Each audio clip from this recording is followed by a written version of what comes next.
It's been the privilege of my life for 30 years to have been taught everything of value by gang members. And in the last few years, they've taught me how to text, and so I'm really grateful to them because I find it sure beats the heck out of actually talking to people. And I'm pretty dexterous at it, LOL and OMG and BTW. And the homies have taught me a new one, OHN, which apparently stands for, oh, hell no.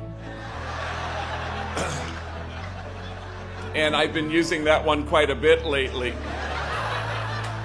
My alma mater, Gonzaga University, called me and said they were going to have a big talk on a Tuesday night with 1,000 people. And so I said, sure. And they said, can you bring 2 homies with you?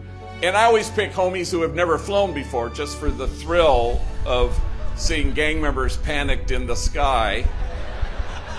I've never picked anybody more terrified of flying than this guy, Mario. He was just absolutely petrified. In fact, he was hyperventilating. And we hadn't even boarded the plane yet. And then our flight crew arrives, and I see 2 flight attendants, females, and they both have very large cups of Starbucks coffee, and they're schlepping up the front steps. And Mario goes, when are we going to board the plane? I said, as soon as they sober up the pilots. I should tell you that Mario, in our 30-year history at Homeboy, is the most tattooed individual who's ever worked there. His arms are all sleeved out, neck blackened with the name of his gang, head shaved, covered in tattoos, forehead, cheeks, chin, eyelids that say the end, so that when he's lying in his coffin, there's no doubt. And so I'd never been in public with him, and we're walking and people are like this and mothers are clutching their kids more closely. I'm thinking, wow, isn't that interesting? Because if you were to go to Homeboy on Monday and ask anybody there who's the kindest, most gentle soul who works there, they won't say me, they'll say Mario. He sells baked goods at the counter at our cafe. He's proof that only the soul that ventilates the world with tenderness has any chance of changing the world. So the nighttime talk comes, and it's 1,000 people, and I invite them up to share their stories in front of all these people for 5 minutes each. They were terrified, but they did a good job. And honest to God, if their stories had been flames, you'd have to keep your distance, otherwise you'd get scorched.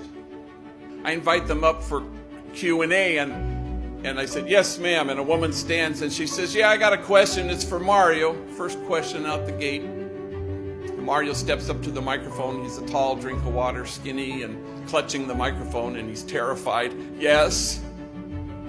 And she says, well, you say you're a father and you have a son and a daughter who are about to enter their teenage years.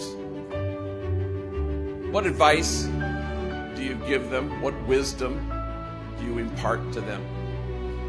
And Mario clutches his microphone, and he's just terrified, and he's trembling, and he's getting a hernia trying to come up with whatever the hell he's going to say when finally he blurts out,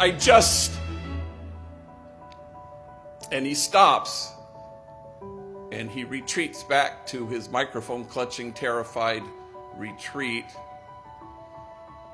But he wants to get this whole sentence out. I just don't want my kids to turn out to be like me.